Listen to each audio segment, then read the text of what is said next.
Hey guys, welcome back to Season 2 of The Inside Track. Today we have a killer guitar player on the show, Bruce Forman, who brings into the studio a fantastic drummer, Marvin Smitty Smith, who you might have seen on Jay Leno's Tonight Show, and a great young bass player, Alex Frank. And they're about to walk in the door right now. Let's go meet them. Chris, how are you, man? Good to see you. Yeah, you too. Thanks, Steve. This is Alex. Alex, nice to meet you. Alex. You're looking sharp. And Thank this is Smitty. To meet you. Hey, cool, man. Cool. Are we going to be in here? Are we going to be somewhere else? No, we're going to be right through there. Do you want to come and check it out right now? I mean, I guess, unless you got drugs or alcohol. Well, we have all That was too. a joke, folks.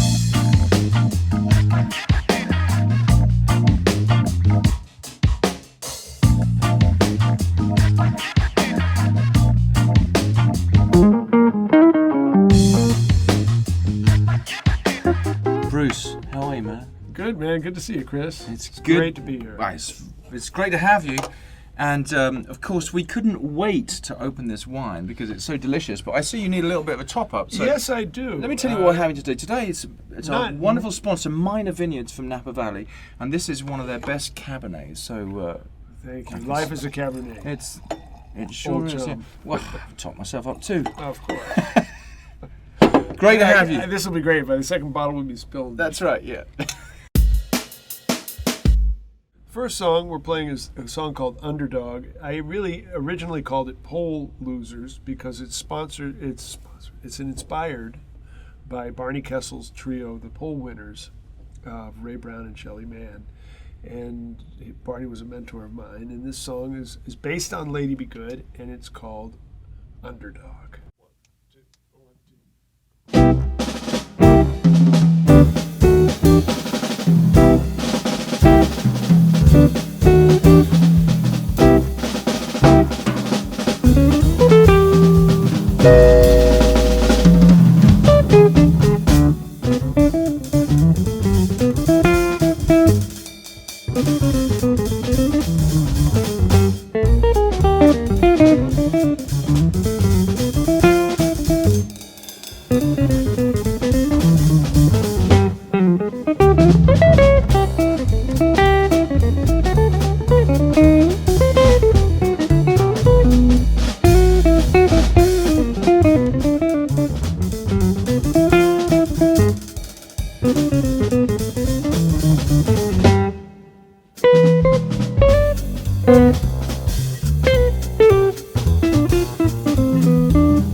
Lived in New York for 14 years, and then I came out here to Los Angeles in January of '95 to come out to do the Tonight Show with Jay Leno. My buddy Kevin Eubanks was taking over as music director then, and since our affiliation, we met in college. You know, we were on the New York jazz scene together, and he came out initially when Jay Leno first took over the Tonight Show in '92.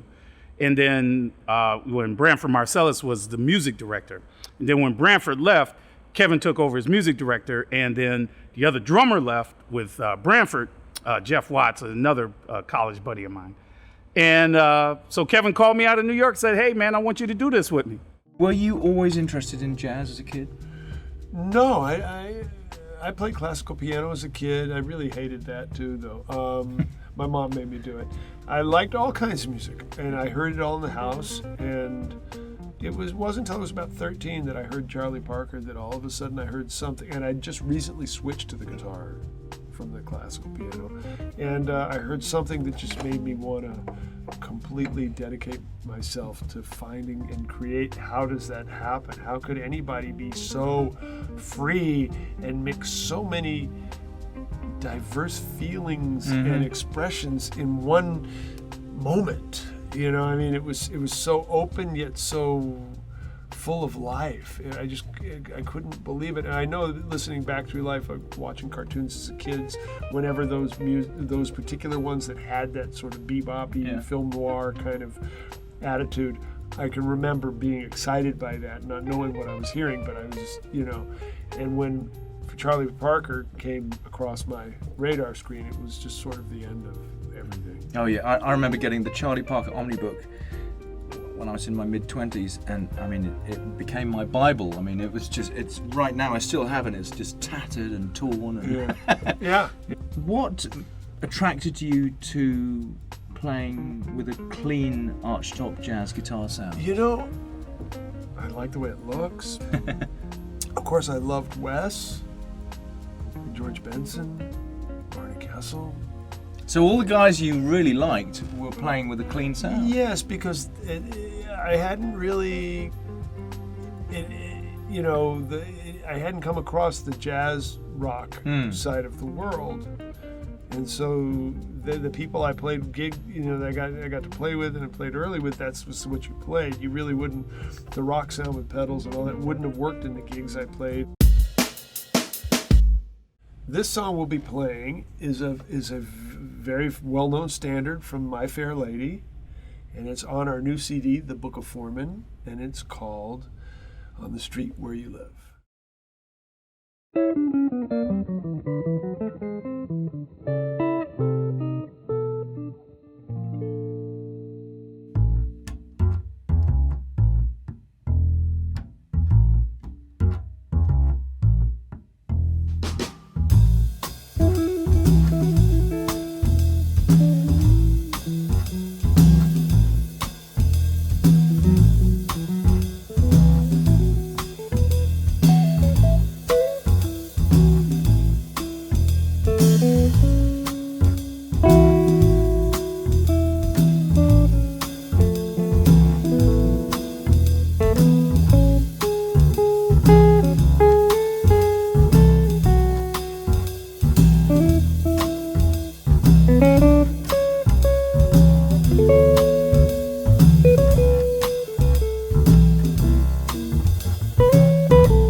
Last few years, I've been lucky enough to play with some amazing musicians. I play with Bruce Forman in his trio, and then also previously in his band Bebop. I play bass in Tamir Hendelman's trio, great piano player, and then also play in Bill Holman's big band. And then there's a great singer, Dave Damiani, that I'm the musical director for. So that's a lot of fun to do arranging and stuff.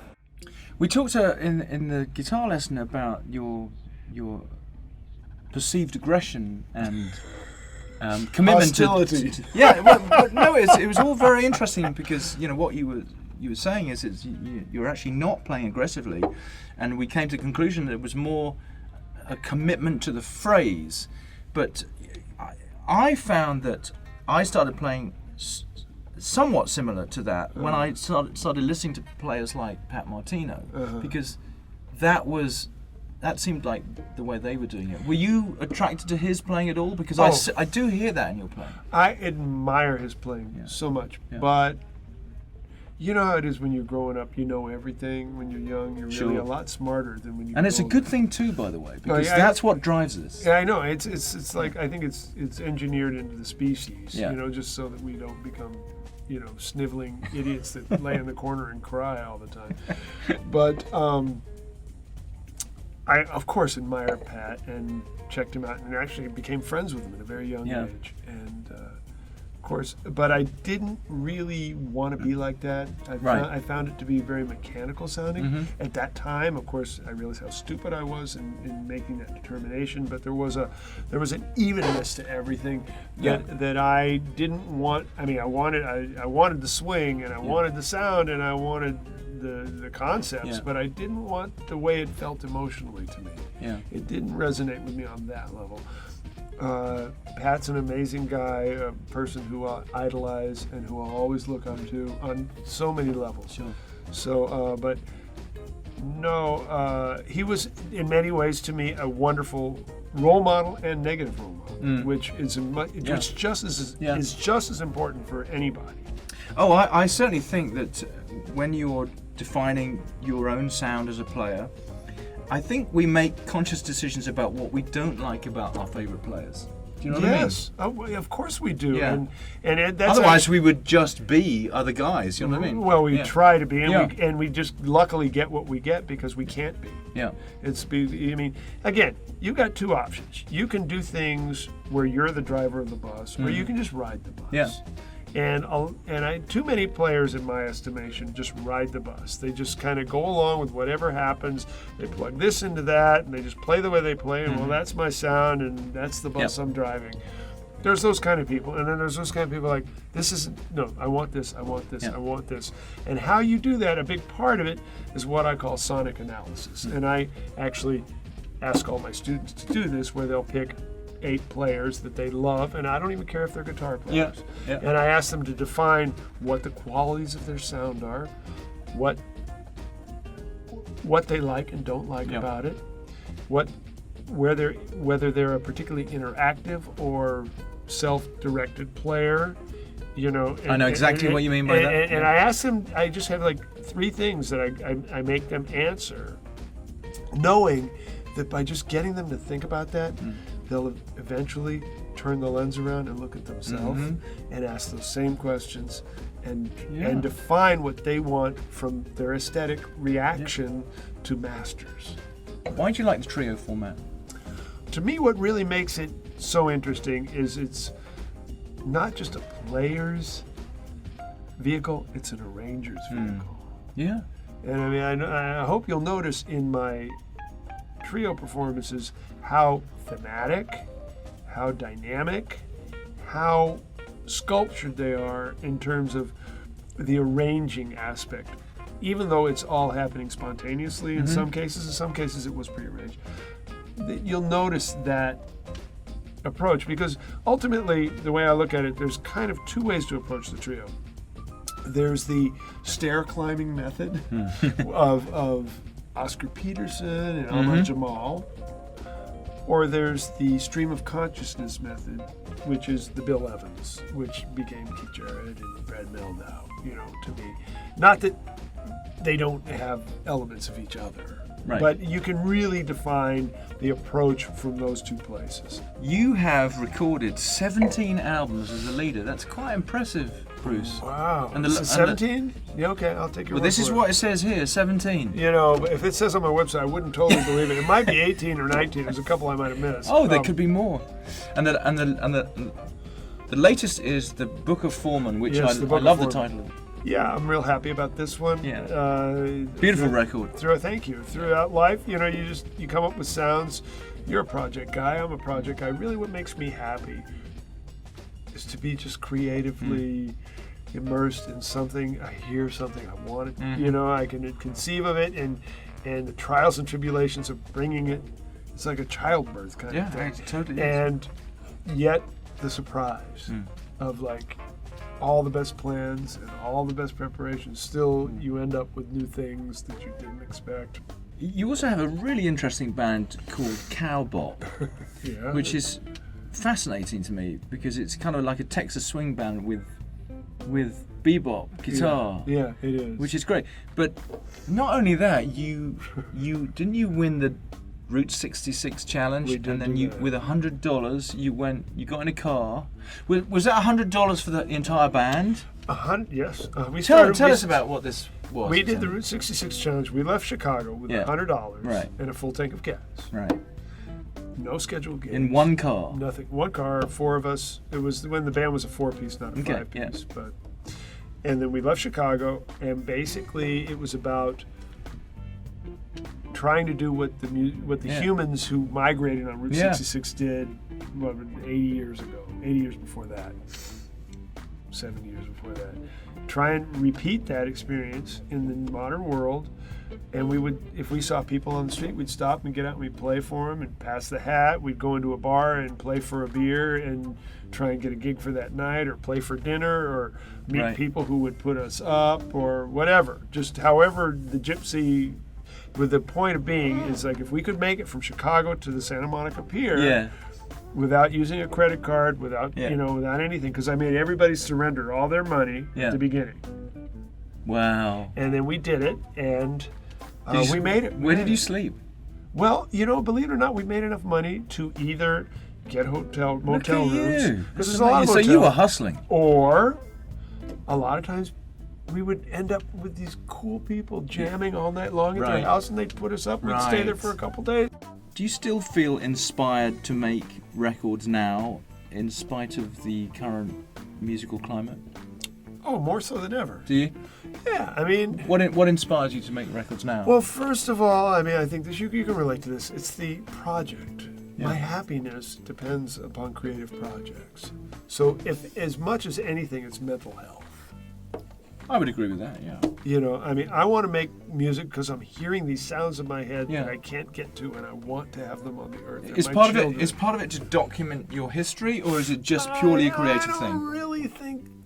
I don't have an ego on that. I really, I'm very happy to admit that I'm an inconsequential part of this whole machine, Yeah. and that when I'm gone, no one will notice. That's Yeah. okay. It's the being involved with it, and being alive in the doing of it, and to experience the joy and exhilaration and the pain and the and the difficulty of it, and the feeling of completion Yeah, that I get. all of that. All of those elements that are involved. That's the art part. Yeah. And that's the part that drives me. The recognition, the money, all that stuff, it would be great to have. But if anybody is using that as the reason to do something, then they really have to carefully pick their battles. Bruce, it's been great to have you on the show. Really appreciate it. Next Thank time you. we're going to do some playing together. I would love Yeah. that. Very cool, man. Thank you. Everybody keep swinging. Well, that's it for another show. Big thanks to Bruce Forman, Alex Frank, Marvin Smitty Smith, Minor Vineyards, and we will see you again right here for another episode of the Inside Track. Thanks to you guys. One extra glass of minor wine, and I'm anyways. And you're tuning by ear, which is astounding. Are you videoing that too? Yeah. Wow. Don't put that up. Oh, yeah. Big thanks to Minor Vineyards and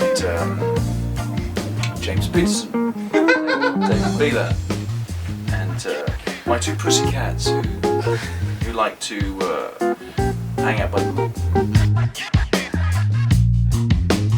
And I'm very happy to introduce another glass of minor wine.